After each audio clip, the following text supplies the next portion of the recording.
Je voudrais vous inviter à vous abonner à cette page et à recruter d'autres gens qui vont s'abonner. Pour quelle raison? Parce que c'est une chaîne qui est consacrée à la dézombification du peuple noir. Vous savez, en ma qualité de théologien, d'historien et d'expert en management public, je décide de mettre toute mon énergie et toute l'équipe qui travaille avec moi décide aussi de mettre toute son énergie à la dézombification du peuple noir. L'émission s'appelle Lumière sur le monde. Eh bien, cette lumière, ce n'est pas moi. Cette lumière, c'est le travail que nous faisons ensemble. Lorsque tout à coup, on réalise qu'on nous a roulé dans la farine, on réalise qu'on nous a trompés pendant, n'est-ce pas, des siècles, et que tout à coup, nous prenons conscience de nos ressources, nous prenons conscience de notre identité, et ayant pris conscience de tout cela, nous prenons la décision de partager ce que nous sommes, ce que nous comprenons avec les autres. Donc, nous avons besoin d'avoir une masse critique d'hommes et de femmes noirs réveillés qui vont changer, n'est-ce pas, leur pays respectif pour la gloire de nos ancêtres. Nos ancêtres méritent cela. Ils se sont sacrifiés pour nous et c'est à nous aujourd'hui de prendre le relais. Comment on le fait? On le fait en se dézombifiant et en dézombifiant les autres. Je vous invite donc à liker ce qui se fait sur cette chaîne, à le sharer, à le partager avec les autres, à vous abonner et si vous l'avez fait déjà, à recruter d'autres qui vont s'abonner. On est ensemble, on garde le moral car tant que va le moral, tout va.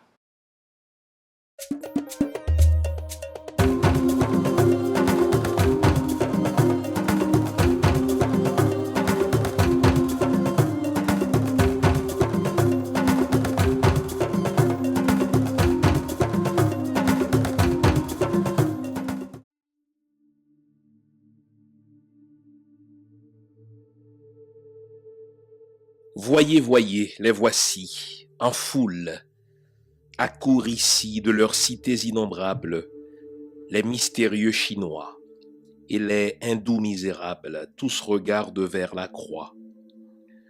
Voyez, voyez, les voici, lentement s'approche aussi l'Africain noir et sauvage, au pied du crucifié. Son long et dur esclavage sera bientôt oublié. Voyez, voyez, les voici, tous sont réunis ici, c'est la famille immortelle, et tous chantent d'un seul cœur cet hymne toujours nouvelle. Gloire, gloire au Rédempteur. Chant d'espérance, cantique numéro 243, sur les ailes de la foi, cantique numéro 344. Bonjour mesdames, bonjour messieurs, bonjour le monde. Bienvenue à votre émission, à notre émission Lumière sur le monde. Content de vous savoir à l'écoute, content de vous savoir en si grand nombre. Je dois personnellement vous remercier d'être de plus en plus nombreux à partager, n'est-ce pas, l'émission audio, l'émission audiovisuelle, mais également à nous faire part de vos commentaires. Sachez que c'est très apprécié. J'espère que vous avez prêté attention au texte que je vous ai lu au début de l'émission. En réalité, le texte que je vous ai lu est un cantique qu'on nous a appris à nous les Haïtiens à chanter dans les églises protestantes.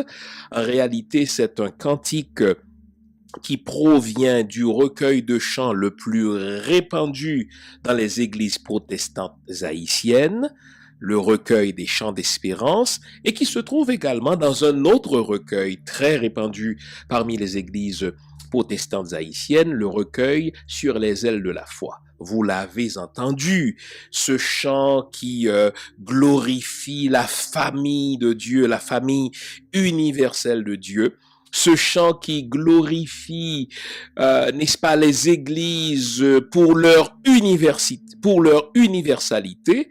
Et pourtant, dans ce cantique, on prend le temps de décrire chaque peuple. Regardez ces mystérieux Chinois, eux aussi ils viennent à la croix. Regardez ces misérables Indiens, eux aussi ils viennent à la croix. Et enfin arrive lentement l'Africain noir et sauvage, lui aussi vient à la croix. Imaginez que moi je chantais ça dans l'église protestante où je fus élevé. Imaginez que, devenu pasteur, je me servais de ce recueil de chants pour évangéliser mon propre peuple sans m'arrêter au fait que dans ce cantique, entre autres cantiques, on me décrit comme un sauvage au nom de Jésus. Alors, j'ai mis la table. Voici le titre de l'émission d'aujourd'hui qui est en même temps le sujet. Savez-vous que dans les pays anciennement colonisés, l'éducation formelle ou la scolarisation, on va voir la différence, donc l'éducation formelle ou la scolarisation d'une part et l'éducation religieuse répondent à la même commande, enchaîner les esprits. Je vais reprendre le sujet. Dans les pays anciennement colonisés, l'éducation formelle ou la scolarisation et l'éducation religieuse répondent à la même commande, car c'est une commande. Quelle est cette commande? Enchaîner les esprits. La table est mise. Nous allons comprendre que et l'école et l'Église remplissent dans les pays anciennement colonisés la même fonction. Quelle est-elle cette fonction? Enchaîner les esprits. Et effectivement, nous allons nous servir de l'histoire politico-religieuse d'Haïti pour illustrer cette thèse. Je vous souhaite d'être réveillés tout le long de cette émission. Pour vous y aider, je vous invite à vous faire une bonne tasse de thé, une bonne tasse de café comme d'habitude. Entre-temps, je vous propose cette belle musique d'un puissant artiste haïtien, Blaise One. Écoutez ça. Je voudrais commencer l'émission en citant un évêque irlandais du 19e siècle qui a exercé une partie de son ministère en France et plus tard au Kenya et au Nigeria, donc en Afrique. Voici ce qu'il a dit. Il s'appelle Joseph Shanahan. Il a dit, si tu contrôles l'éducation, tu vas contrôler le pays et le peuple, tu vas contrôler la religion et tu vas contrôler l'avenir. Je reprends cette citation. Parce qu'il faut l'avoir en tête pour comprendre comment, par la scolarisation, c'est-à-dire l'éducation formelle, mais également par l'éducation religieuse, on a tout simplement formaté l'esprit des peuples colonisés de manière à les enchaîner pour toujours. Et Joseph Shanahan, qui est je l'ai dit, un évêque catholique irlandais qui a exercé son ministère en Afrique, il a compris cela très tôt. Voici ce qu'il a dit. Et au fait, sa citation est une doctrine qui a été mise en pratique avant lui et qui est encore mise en pratique dans les pays anciennement colonisés. Il a dit ceci. Si tu contrôles l'école, tu contrôleras le pays et le peuple, tu contrôleras du coup la religion, donc les croyances, et l'avenir des gens. Alors, le sujet du jour, je le reprends à des fins pédagogiques. Dans les pays anciennement colonisés, l'éducation formelle, donc la scolarisation, et l'éducation religieuse répondent à la même commande, enchaîner les esprits. Vous vous souvenez de l'endroit où nous nous sommes laissés la semaine dernière, hein? Nous étions en 1860. L'État haïtien, dans un effort de se sortir de l'embargo dans lequel on l'avait enfermé, a signé un concordat avec le Vatican en 1860 sous le gouvernement de Fabre-Geffrard. Et l'intention était claire, puisqu'il nous faut nous faire connaître, puisqu'il nous faut avoir des débouchés sur le monde, puisqu'il nous faut participer à la vie internationale, eh bien, signons un concordat, un traité, une convention avec le Vatican, convention au terme de laquelle le Vatican, le Saint-Siège, va nous envoyer des missionnaires, va nous envoyer des instructeurs afin de former une élite. Et on a vu dans quel état d'esprit l'Église est entrée effectivement à compter de 1860 en Haïti, dans un esprit de conquérant, dans un esprit de tabula rasa. C'est comme si ce peuple-là n'avait pas de culture, c'est comme si ce peuple-là, n'est-ce pas, n'avait pas, pour ainsi dire, des valeurs. On va aller enseigner à ces Noirs, à ces nègres, n'est-ce pas, la civilisation chrétienne. Sauf que là, nous sommes en 1860. Il faut remonter un tout petit peu avant. Bon. Vous vous souvenez, n'est-ce pas? Ça, c'est le b.a.-ba de notre scolarisation. Je vais éviter de parler d'éducation pour le peuple haïtien. J'ai un ami qui a soutenu sa thèse de doctorat au département des sciences de l'éducation de l'université McGill, qui a justement défendu l'idée que en Haïti, nous ne sommes pas éduqués, nous sommes scolarisés. Au fait, dans le cas d'Haïti, mon ami Pierre Modestin Lubin parle en anglais de miseducation, de la maléducation, pour les raisons que je vous expliquerai tout à l'heure, car pour lui, on est peut-être scolarisé, mais il n'était pas dans le mandat, n'est-ce pas, de l'Église, ni dans le mandat des enseignants dont je vais vous parler tout à l'heure, de nous éduquer. C'est tout simplement de nous formater l'esprit de manière à nous enchaîner à tout jamais, ce qu'il appelle, lui, la miseducation. This November 21st through the 23rd, join the MRJB Family and Friends Ministry for a celebration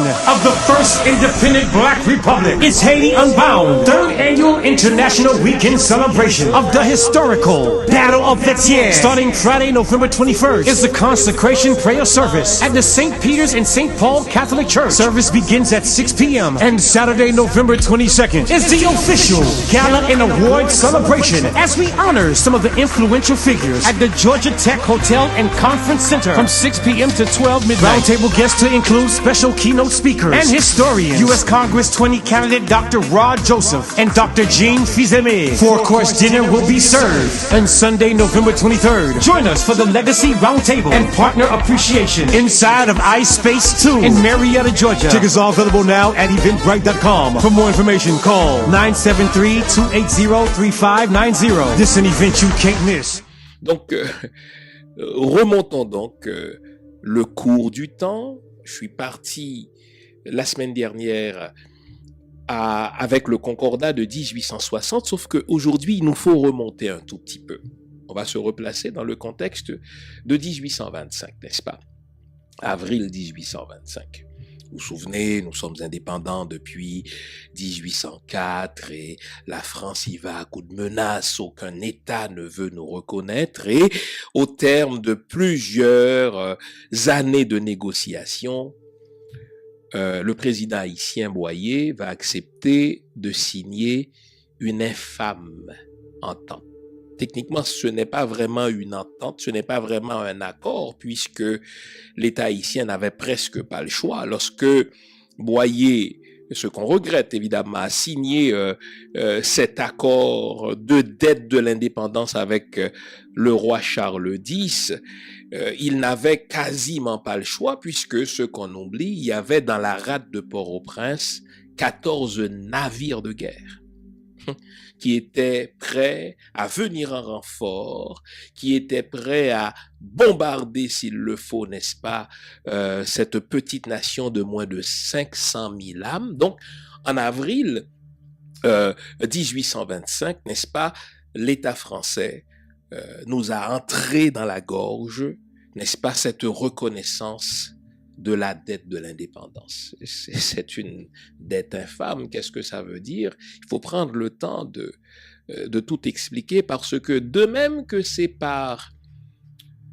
la maléducation, pour reprendre le terme de mon ami Lubin, la miseducation, qu'on nous a enchaîné l'esprit, Eh bien, c'est par l'éducation qu'il nous faut nous libérer. C'est pour cela que je prends le temps d'expliquer. Donc, qu'est-ce que c'est que cette fameuse dette de la reconnaissance de l'indépendance? Imaginez que des Français sont allés kidnapper mes ancêtres en Afrique. Ils l'ont fait de 1503 jusqu'au grosso modo à la guerre de l'indépendance.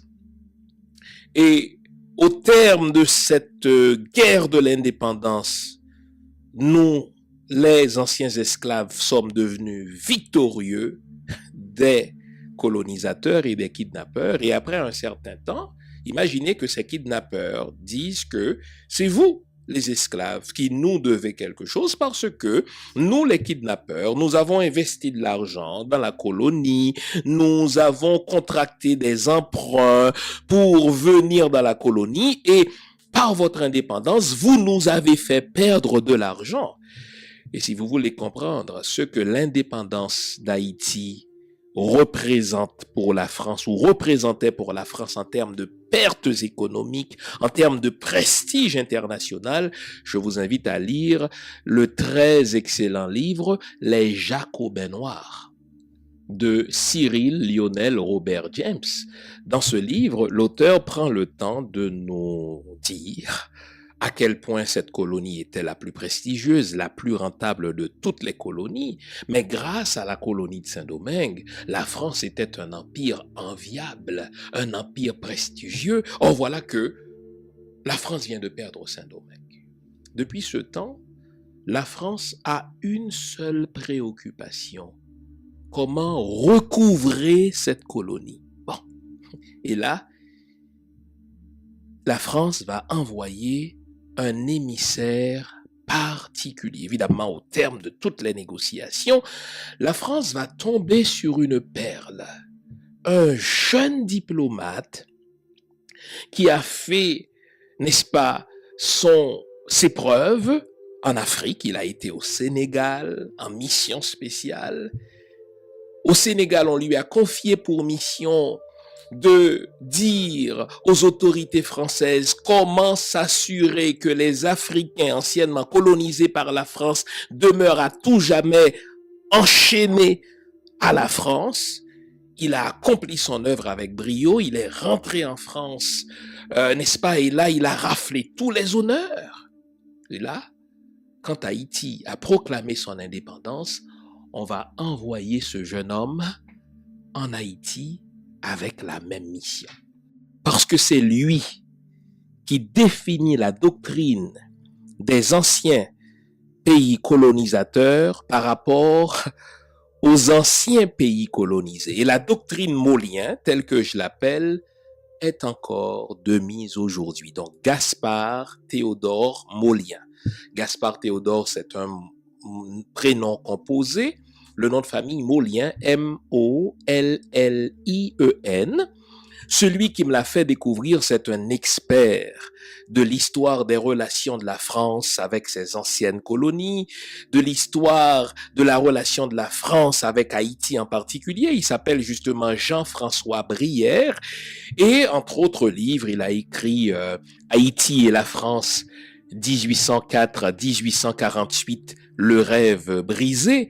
Mais l'œuvre dont j'aimerais vous parler aujourd'hui et grâce à laquelle j'ai découvert ce fameux Molien, c'est un article que Jean-François Brière a écrit et qui a pour titre « Du Sénégal aux Antilles, Gaspard Théodore Molien en Haïti, 1825-1831 ». Et là, c'est un article dont je vous recommande la lecture car, en vérité, c'est l'article qui définit les paramètres du comportement de la communauté internationale, du comportement de la France dans ce contexte-là, plus tard, à partir de 1915, du comportement des États-Unis et depuis la fin de l'occupation américaine d'un point de vue physique, c'est cet article-là qui définit, si vous voulez, le comportement de la communauté internationale vis-à-vis d'Haïti et vis-à-vis, n'est-ce pas,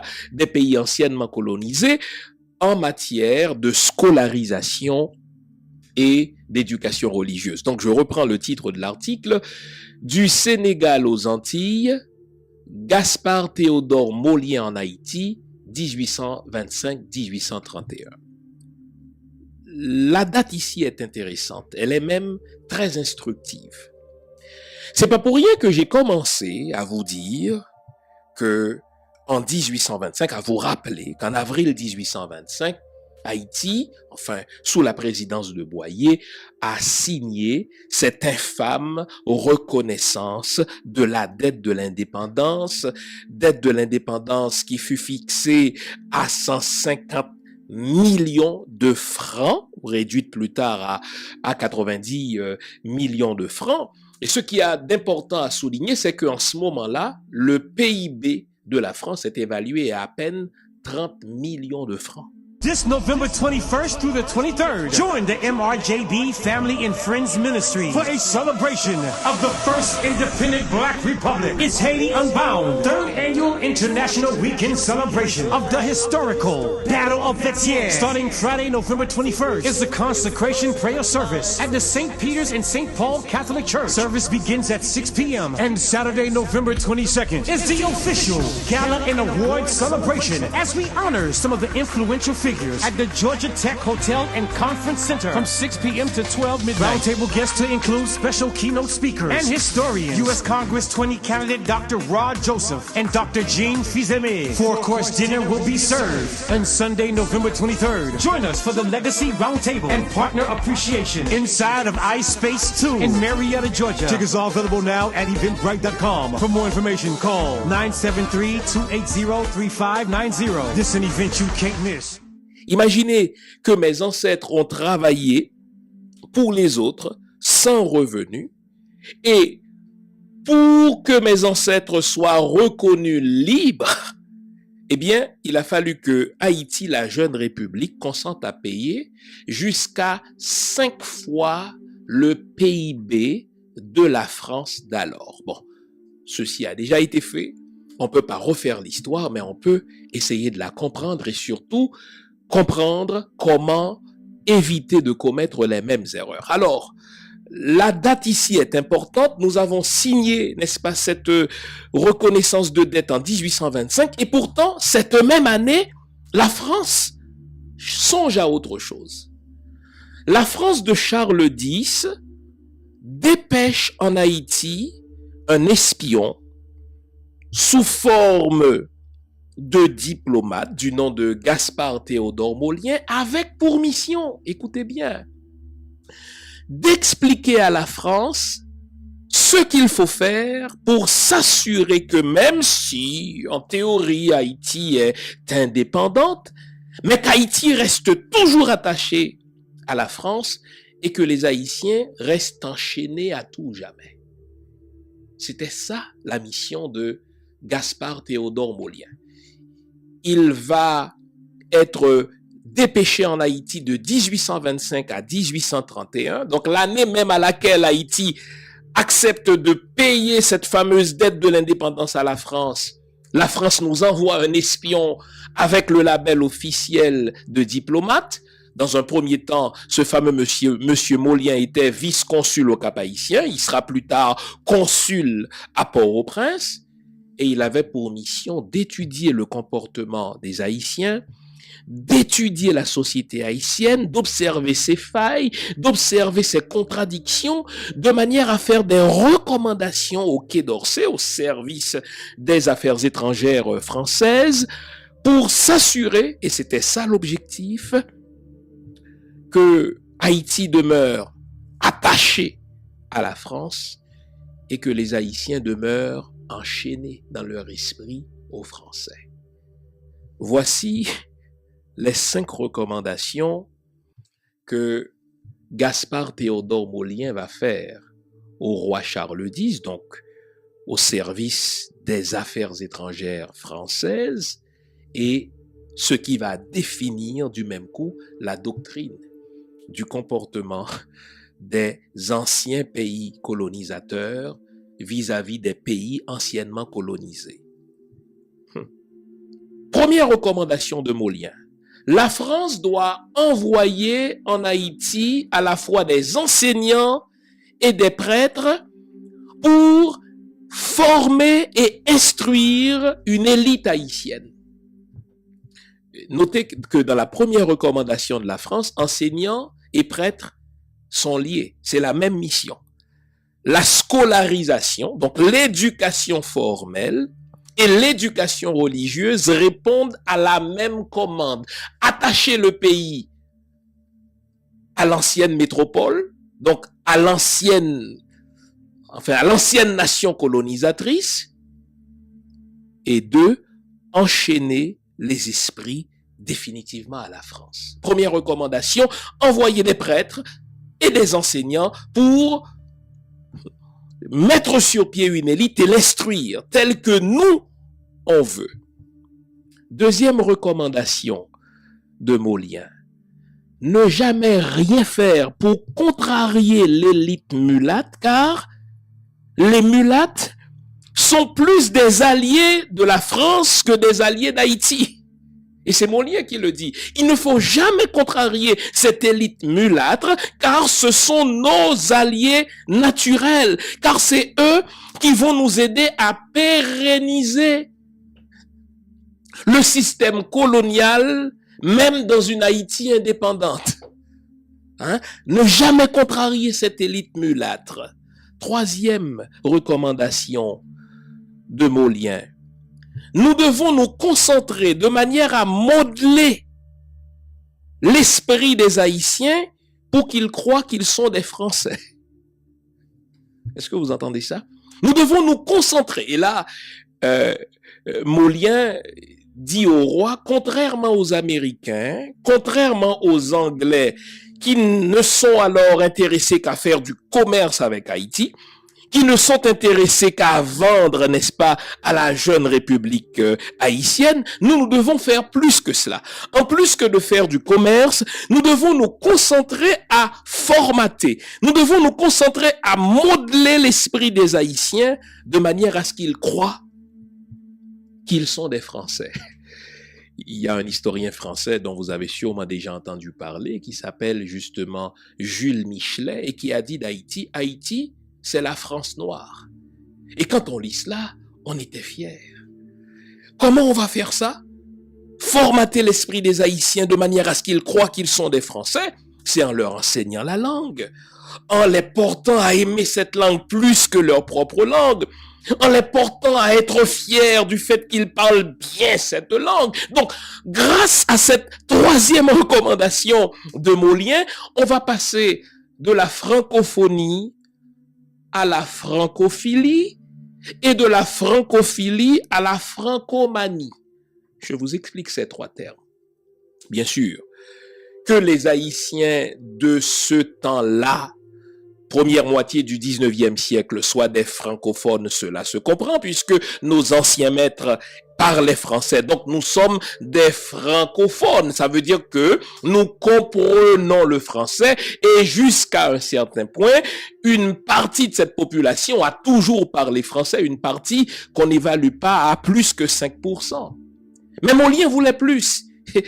Il voulait qu'on passe de la francophonie à la francophilie. Qu'est-ce que c'est que la francophilie? Il ne s'agit pas seulement de parler le français, mais il faut aimer cette langue-là.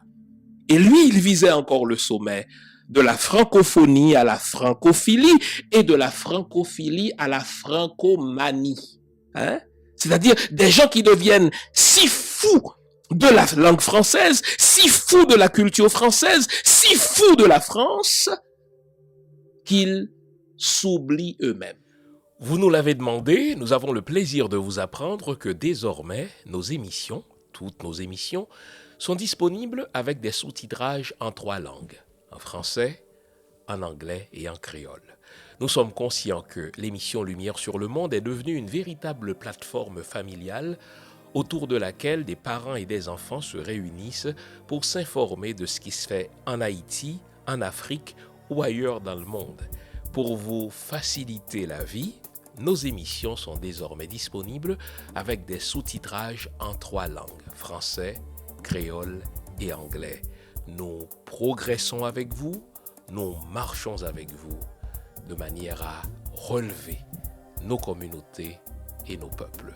Nouveau, toutes nos émissions sont disponibles avec des sous-titrages en français, en anglais et en créole. Et Molien a réussi. Je n'en suis qu'à la 3e recommandation. Vous savez que lorsque l'Allemagne nazie a déclaré la guerre à la France et qu'elle a vaincu la France et qu'elle a occupé la France, vous savez qu'Haïti, c'est le premier pays qui a lancé une association de défense de la France. Imaginez d'anciens esclaves qui ont subi les torts de la France. Et maintenant que la France est vaincue par l'Allemagne nazie, où, selon vous, on va mettre sur pied une association pour se porter à la défense de la France en Haïti? Alors dites-moi si Molien n'a pas gagné. On continue avec les recommandations. Nous devons, 4e recommandation de Molien, formater, conditionner l'esprit des Haïtiens pour qu'ils ne consomment que des produits de la culture française. Oh là là. Moi, je me rappelle quand je grandissais, n'est-ce pas, en Haïti, jusqu'à mon départ d'Haïti, nous, les Haïtiens, on tirait gloire du fait que nos parfums viennent de la France. On tirait gloire du fait que nos vêtements venaient de la France. On tirait gloire du fait que même notre menu est influencé par la France. Là, c'est la doctrine Molien. Écoutez bien. Et on va voir toute contemporanéité de la doctrine Molien. 5e et dernière recommandation. La France doit fonder un journal français en Haïti pour renforcer son influence et faire la promotion de la suprématie de sa culture dans ce pays. Donc, malgré le fait que nous ne sommes qu'en 1825, ce Molien avait déjà la brillante idée de dire que la France doit chercher à influer sur les médias, ce qu'aujourd'hui on appelle les mass médias. Imaginez, la France doit créer un journal en Haïti pour faire la promotion de la culture et de la suprématie française en Haïti. Avec ces 5 recommandations, la boucle est bouclée. Je reprends. Envoyer des enseignants et des prêtres pour former et instruire une élite. On veut être responsable de l'élite. Pour quelle raison? Parce qu'on va la dresser contre la masse. C'est ce qu'on va voir effectivement dans des écoles. La France ne doit rien faire pour contrarier l'élite mulâtre. Pour quelle raison? Parce que l'élite est plus proche de la France qu'elle ne l'est d'Haïti. Ce sont nos véritables alliés. Et c'est sur eux, les membres de cette élite mulâtre, que nous devons compter pour faire la promotion de la culture de la France en Haïti. Nous devons nous concentrer, 3e recommandation, à faire croire aux Haïtiens qu'ils sont des Français. Oh boy. 4e recommandation, nous devons conditionner et formater l'esprit des Haïtiens de telle sorte qu'ils ne consomment que les produits de la culture française. Et enfin, nous devons créer en Haïti un journal, donc avoir le contrôle, n'est-ce pas, de l'information, de manière à renforcer l'influence et la suprématie de la France en Haïti. Vous vous souvenez que je vous ai dit que ce fameux Molien est resté en Haïti de 1825 à 1831, il a dit plus. Il a dit au roi, il n'y a pas quelque chose qu'on appelle la société haïtienne. Vous avez des classes qui se battent les unes contre les autres.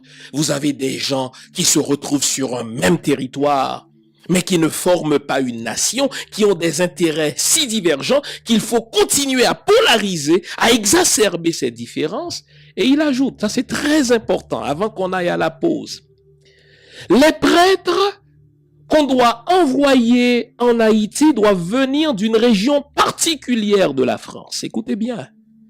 Il dit, ces prêtres-là doivent venir de la Bretagne. Pourquoi la Bretagne? Il explique pourquoi. 1. Parce que les prêtres Bretons sont des racistes, ils sont des pro-esclavagistes et ils sont royalistes, donc contre la Révolution française qui a pour devise liberté, égalité, fraternité. C'est là que nous devons aller chercher les prêtres.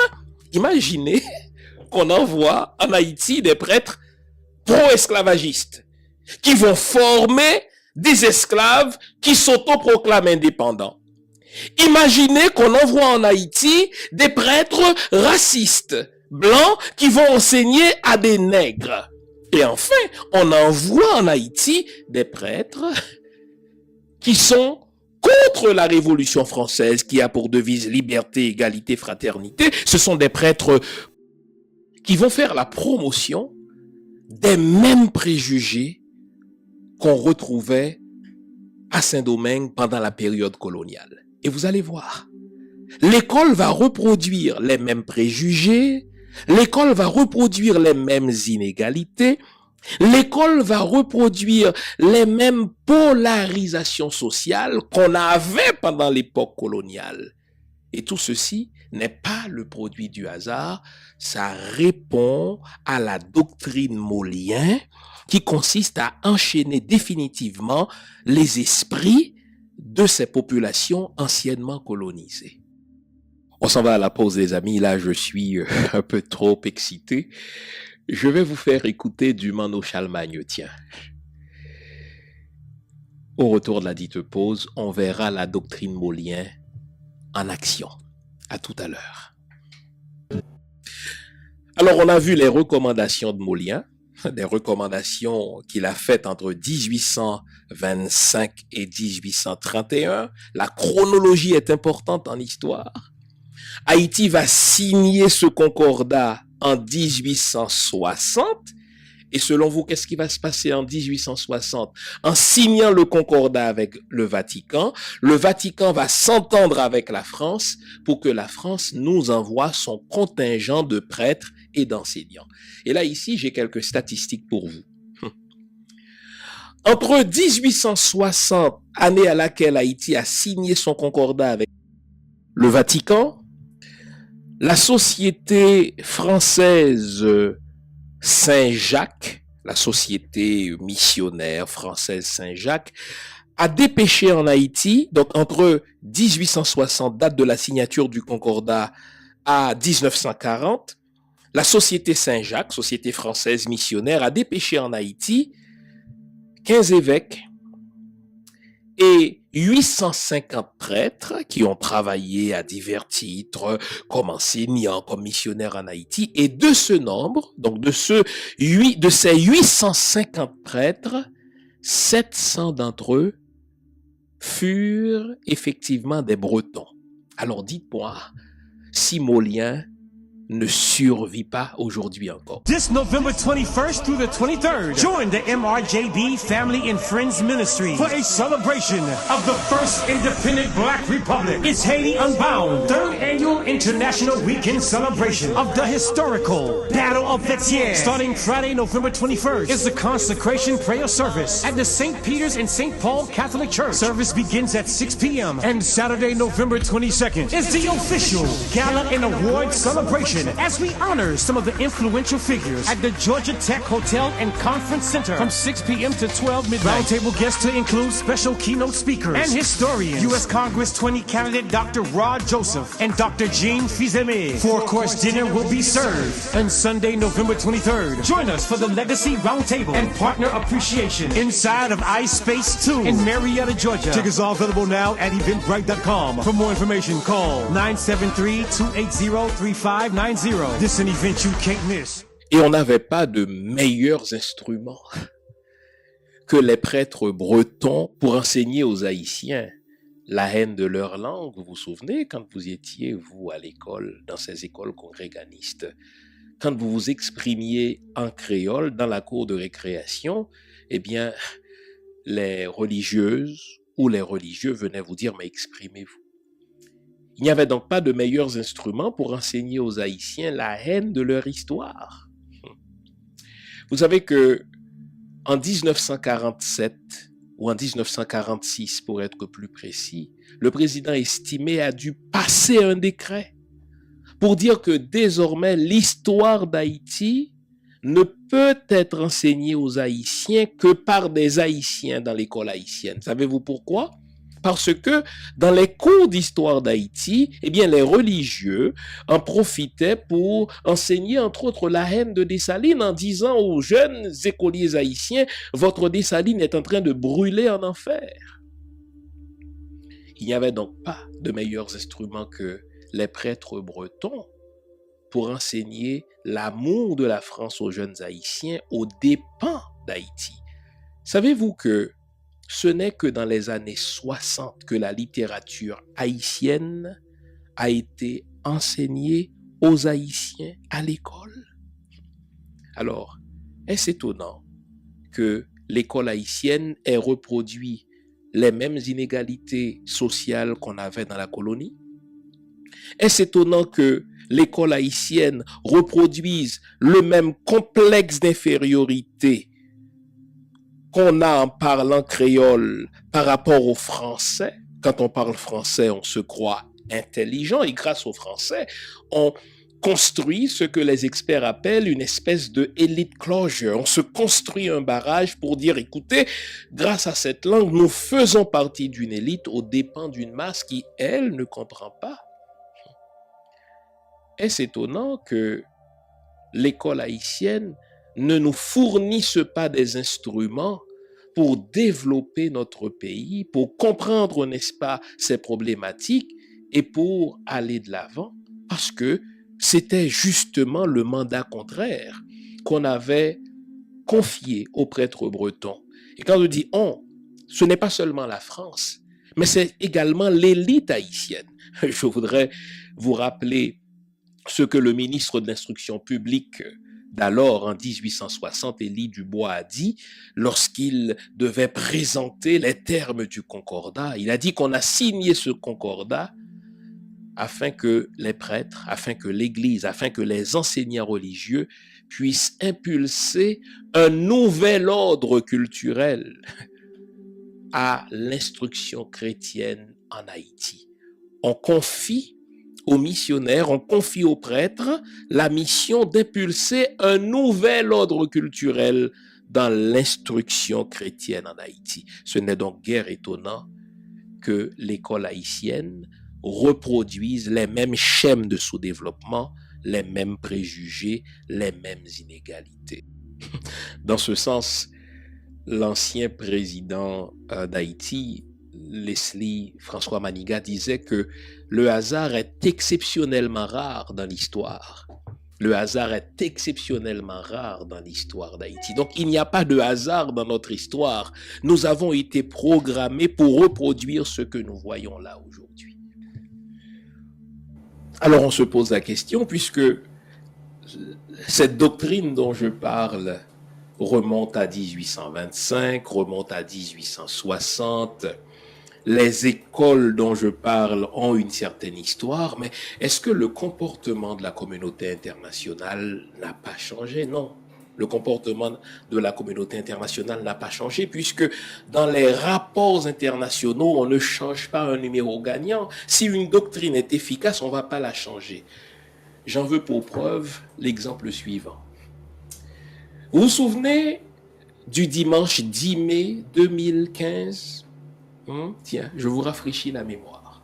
Dimanche 10 mai 2015, le président français d'alors, François Hollande, se trouve à Pointe-à-Pitre, en Guadeloupe, et là, il prononce un discours extraordinaire. Il a dit texto: lorsque je me rendrai en Haïti, je m'acquitterai de la dette de la France vis-à-vis d'Haïti. Waouh!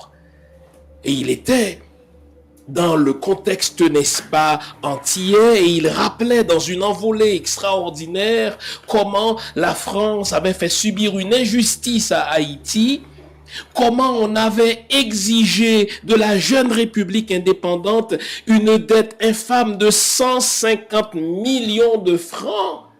Et lui d'ajouter: lorsque je me rendrai en Haïti 2 jours plus tard, le mardi 12 mai, j'acquitterai la dette de la France vis-à-vis d'Haïti. Bon, évidemment, La promesse d'un politicien n'engage que ceux qui y croient.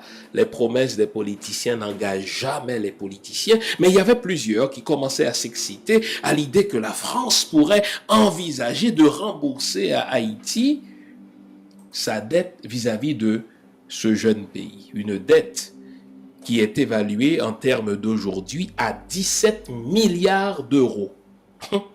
Ça fait beaucoup d'argent, ça. 2 jours plus tard, François Hollande se rend en Haïti, effectivement. Et notez bien, vous vous souvenez quand Molien recommandait à la France, si elle veut garder sa mainmise sur Haïti, il ne faut rien faire pour inquiéter l'élite.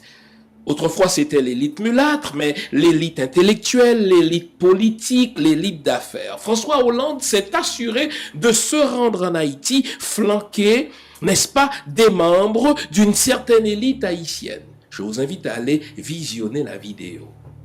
Nouveau, bonne nouvelle, toutes les émissions Lumière sur le Monde se trouvent désormais en mode podcast. Cela veut dire que vous pouvez continuer à vaquer à vos occupations tandis que vous nous écoutez. Où que vous soyez, dans votre voiture, à l'épicerie, au travail, en faisant vos courses ou à la maison. Toutes les émissions Lumière sur le Monde en français et en créole sont en mode podcast. Vous les trouverez sur Apple Podcast, Spotify, Podcast Index, Google Podcast, Amazon Music, Stitcher et les autres. Nous sommes partout en mode podcast. Il n'en tient qu'à vous. Nouveau, bonne nouvelle, Lumière sur le Monde est en podcast.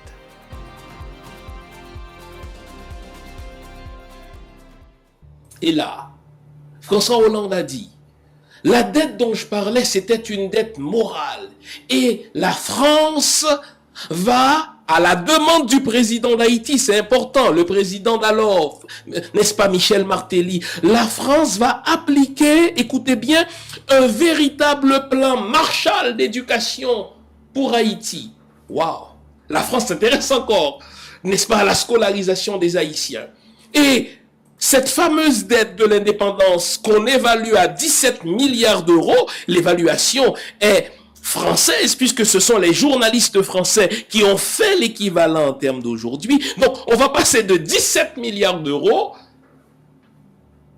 vous allez faire beaucoup d'efforts pour ne pas rire, à une enveloppe budgétaire de 50 millions de dollars.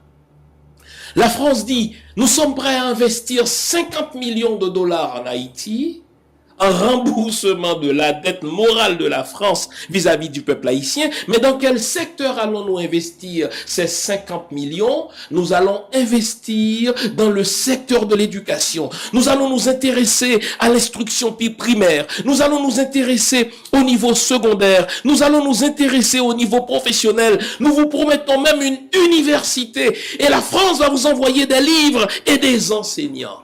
La doctrine Molien. Si on contrôle l'école, on contrôle le pays et le peuple. Si on contrôle l'école, on contrôle la religion. Et si on contrôle l'école, on contrôle l'avenir de ce pays. Donc vous voyez que malgré le fait que cette doctrine a été formulée entre 1825 et 1831, la doctrine Molien, elle est contemporaine, elle est actuelle, en ce que la France dit, si je veux garder mon influence en Haïti, c'est par l'éducation. Et François Hollande allait jusqu'à dire, votre langue, c'est le français, et nous allons continuer à la promouvoir en Haïti. Parce que si on contrôle l'école et l'instruction religieuse, on contrôle le peuple. Mais vous vous demandez, après cet exposé sur l'histoire politico-religieuse du christianisme version catholique en Haïti, comment c'est une histoire qui est marquée au coin de l'enchaînement des esprits. Est-ce qu'il n'y a que les catholiques qui doivent porter le blâme de cette colonisation mentale? Loin de là. Il nous faut aussi parler du rôle du protestantisme dans l'enchaînement de l'esprit des Haïtiens. Évidemment, le protestantisme est présent en Haïti depuis 1816, mais comme on l'a vu, pour toutes sortes de raisons, parce que c'était un protestantisme qui avait choisi de bouder les masses haïtiennes et qui pactisait avec la bourgeoisie, donc il ne grandissait pas.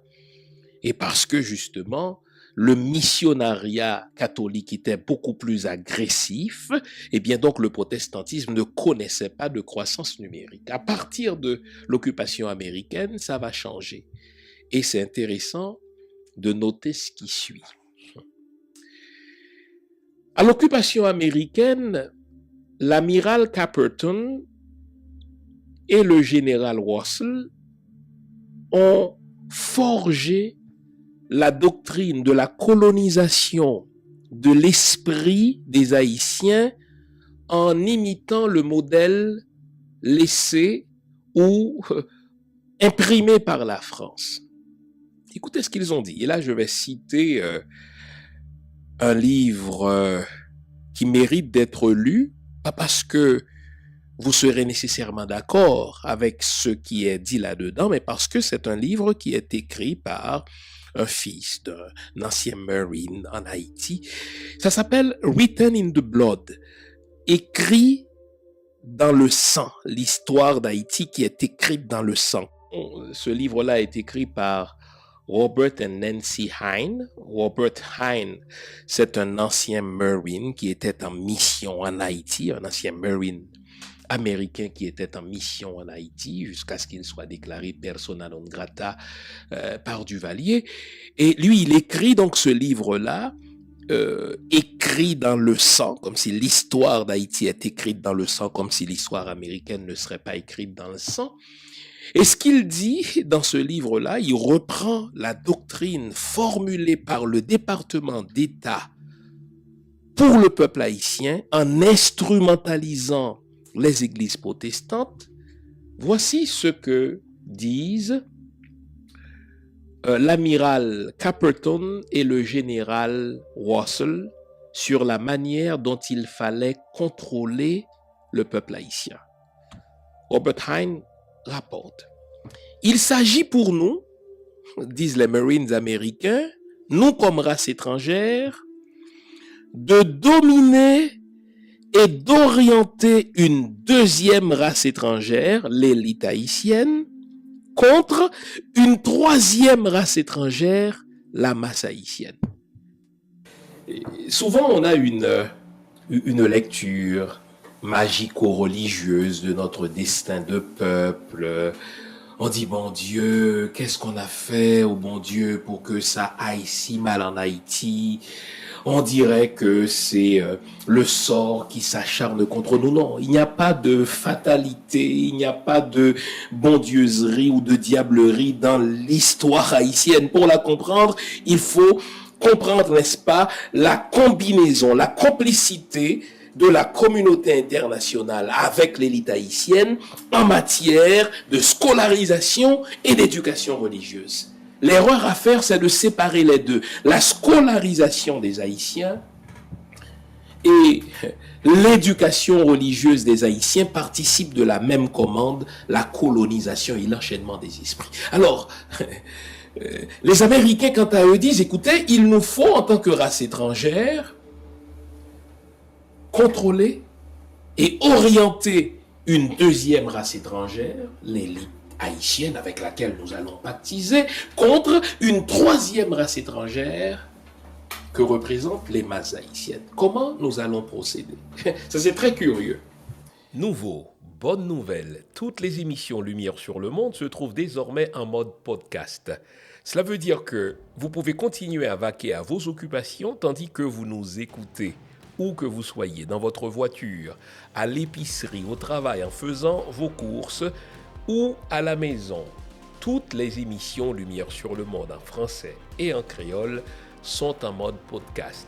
Vous les trouverez sur Apple Podcast, Spotify, Podcast Index, Google Podcast, Amazon Music, Stitcher et les autres. Nous sommes partout en mode podcast. Il n'en tient qu'à vous. Nouveau, bonne nouvelle, Lumière sur le Monde est en podcast.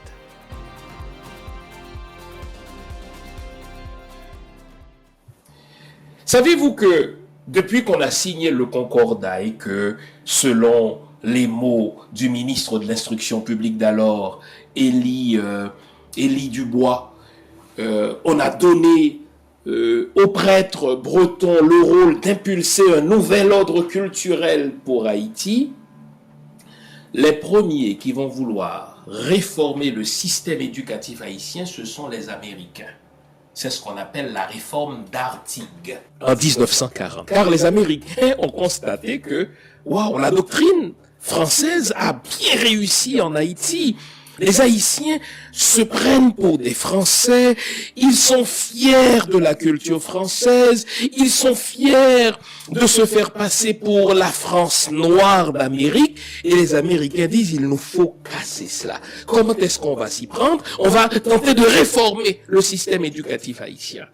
Et là, ils ont commencé par dire que le système d'éducation haïtien, n'est-ce pas, est trop littéraire, il est trop classique. Il faut commencer à enseigner les métiers, les professions, n'est-ce pas, aux Haïtiens. C'est ce qu'on appelle un cheval de Troie. Quand vous entendez ce discours, mais vous dites, c'est vrai, on ne peut pas former que des philosophes, on ne peut pas former que des gens qui font leurs cours classiques, il nous faut des gens qui apprennent des métiers comme le métier d'agronomie, qui apprennent des métiers comme, n'est-ce pas, le métier pour devenir tailleur ou charpentier, etc. Ce n'est qu'un cheval de Troie, car l'intention réelle des Américains, c'était de réduire l'influence de la France sur les Haïtiens pour augmenter l'influence américaine, réduire l'influence du français pour augmenter l'influence de l'anglais. Là, puisque les catholiques ont veillé au grain, rapidement, ça c'est important, rapidement, le Quai d'Orsay, donc le siège du service des affaires étrangères françaises, le Quai d'Orsay s'est entendu avec le département d'État, et voici le partage qui a été consenti. La France dit aux Américains, laissez-nous la prédominance de la langue et de la religion catholique, et vous allez vous occuper, n'est-ce pas, de tout le reste. Ça veut dire de la politique, ça veut dire des finances, ça veut dire aussi d'accroître le rapprochement du peuple haïtien de la mentalité américaine par les églises protestantes. Et ça, c'est intéressant de le dire, parce que jusque-là, les églises protestantes arrivaient de l'Europe. C'était des églises méthodistes qui arrivaient majoritairement de Bristol en Angleterre, et ces églises-là ne grandissaient pas trop. Et à partir de l'occupation américaine, les Américains vont mettre le paquet pour accroître leur influence sur le peuple haïtien en se servant des églises protestantes. Que font les églises protestantes? Vous allez le remarquer. Les églises protestantes vont faire littéralement 3 choses pour grandir en Haïti. Chaque église protestante aura sa petite école. Qui est-ce qui finance les écoles protestantes? Les Américains. N'oublions pas, si on éduque un peuple, on le contrôle. Les églises protestantes vont aussi faire dans des œuvres de charité. N'oublions pas que c'est un pays pauvre, du moins c'est un pays appauvri, pour répéter, n'est-ce pas, l'autre. Donc, les églises protestantes, encore une fois subventionnées par les Américains, vont faire dans des œuvres de charité. Les fameux sinistrés, les fameux pépés, les fameuses distributions, n'est-ce pas, aux masses paysannes. Ça, c'est les Américains. Mais elles vont surtout faire dans la division du peuple haïtien. Ah oui. L'Église catholique a divisé le peuple haïtien par ses écoles. Ceux qui sont instruits construisent une élite clocheux par la langue française contre la masse qui, elle, ne sait pas lire. L'Église catholique, par ses écoles, a reproduit les mêmes inégalités de l'époque coloniale. C'est le mandat que Molière a donné, n'est-ce pas, aux prêtres bretons. Mais les églises protestantes vont diviser le peuple haïtien en lui présentant divers Jésus. Et ça, c'est important, ça. C'est une division encore plus scélérate. C'est une division encore plus pérenne. Déjà, chers amis, en 1938, il y avait déjà près de 40 sociétés missionnaires américaines en Haïti. Pour un petit peuple d'à peine quelques millions d'alors, en 1938, en 1940, il y avait plus de 40 sociétés missionnaires différentes américaines en Haïti qui prêchent le même Jésus. Vous avez des baptistes qui prêchent un certain Jésus, très dogmatique, mais à côté des baptistes, vous avez les églises de Dieu. Encore une fois, des églises américaines qui, elles, disent les églises baptistes n'ont pas l'esprit de Dieu. Vous avez les témoins de Jéhovah qui disent, écoutez, vous les baptistes et les églises de Dieu, vous prêchez que Jésus est Dieu, mais pour nous, Jésus n'est pas un grand Dieu avec un grand D, c'est un Dieu avec un petit D. Et là, on va multiplier, n'est-ce pas, ces dénominations. Les adventistes vont arriver et vont vous dire, par exemple, que si vous ne respectez pas le sabbat, vous n'êtes pas tout à fait sauvé, etc. Et vous savez ce que ça fait? Ça divise la population. L'Église catholique divisait la population haïtienne au nom de l'éducation versus la non-éducation, donc ce qu'il faut dire autrement, au nom de la scolarisation versus la non-scolarisation. Mais les églises protestantes, sous l'impulsion américaine, divisent la population haïtienne au nom des Jésus différents. Les adventistes ont un Jésus, les baptistes ont un Jésus, les églises de Dieu ont un Jésus, les témoins de Jéhovah ont un Jésus, et seulement en 1938, il y avait déjà près de 40 sociétés missionnaires différentes en Haïti. Et quand on regarde le portrait des églises protestantes aujourd'hui en Haïti, c'est chaotique. Le résultat, on est divisé par Jésus et pour Jésus. Mon Jésus est meilleur que ton Jésus à toi. Et donc, on n'est pas tout à fait unis, même si on est chrétien. Les protestants jugent les catholiques parce que eux sont des idolâtres, ils ont des idoles chez eux. Les catholiques vont dire aux protestants, vous n'avez pas la vraie religion parce que la vraie religion, c'est nous qui l'avons, puisque l'église catholique, disent-ils, c'est la première religion. Et vous avez et les protestants et les catholiques qui tombent sur le dos des vaudouisants parce que les vaudouisants seraient responsables de tous les maux d'Haïti. Donc vous avez catholiques contre protestants, protestants contre vaudouisants. Dites-moi, est-ce que dans un tel contexte, on peut faire du développement? Parce qu'il n'y a pas de véritable identité nationale en Haïti. Vous pensez que c'était le fruit du hasard? Non. La scolarisation des Haïtiens a été pensée dans les chancelleries étrangères. On a décidé du type de scolarisation qu'on donnerait aux Haïtiens. L'éducation religieuse des Haïtiens a été décidée conjointement par les chancelleries étrangères et par les sociétés missionnaires, que ce soit le Vatican qui fut de mèche avec le Quai d'Orsay ou le département d'État qui fut et qui est encore de mèche avec les églises protestantes.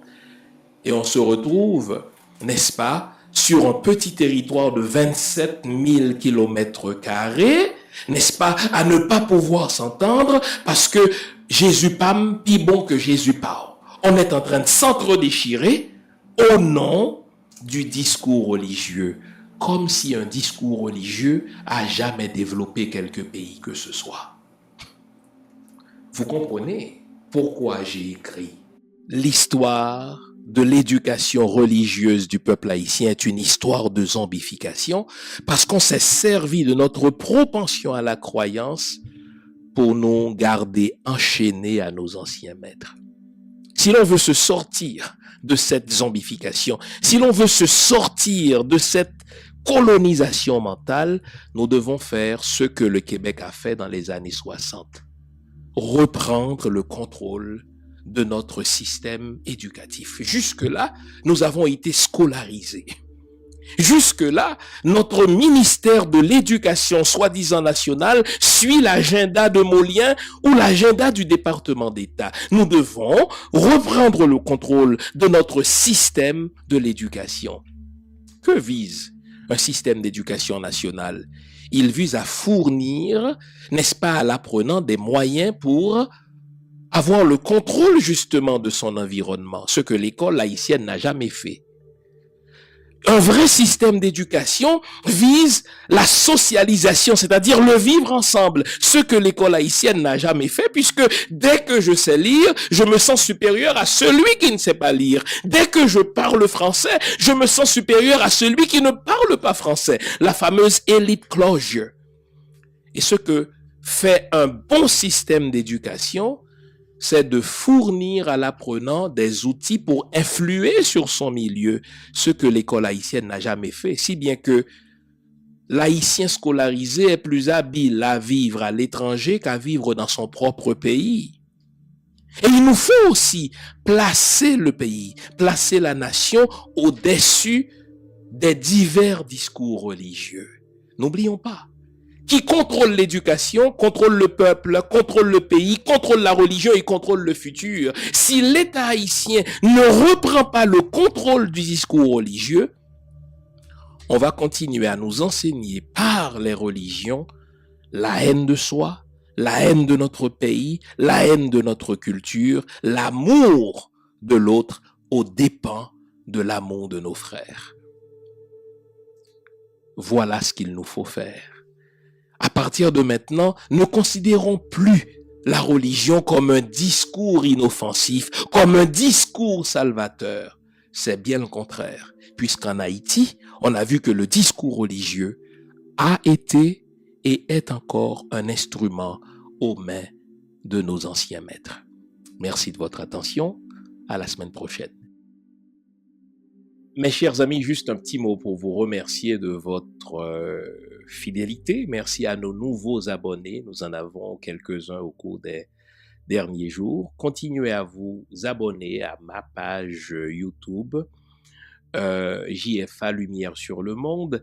Partagez aussi, n'est-ce pas, ces vidéos avec vos amis, avec vos contacts, car ce qu'on fait à cette émission, c'est vraiment de la pédagogie citoyenne. On veut nous aider, hein, vous m'aidez, je vous aide, donc on veut s'entraider à comprendre, n'est-ce pas, notre problématique de peuple, afin que nous puissions changer le cours de notre histoire. Je vous invite aussi à liker et à partager nos pages, nos diverses pages sur ma page professionnelle Facebook et sur YouTube. Comme ça, la famille s'agrandit et s'élargit. Bonne semaine, portez-vous bien, soyez prudents et prudentes. Au revoir.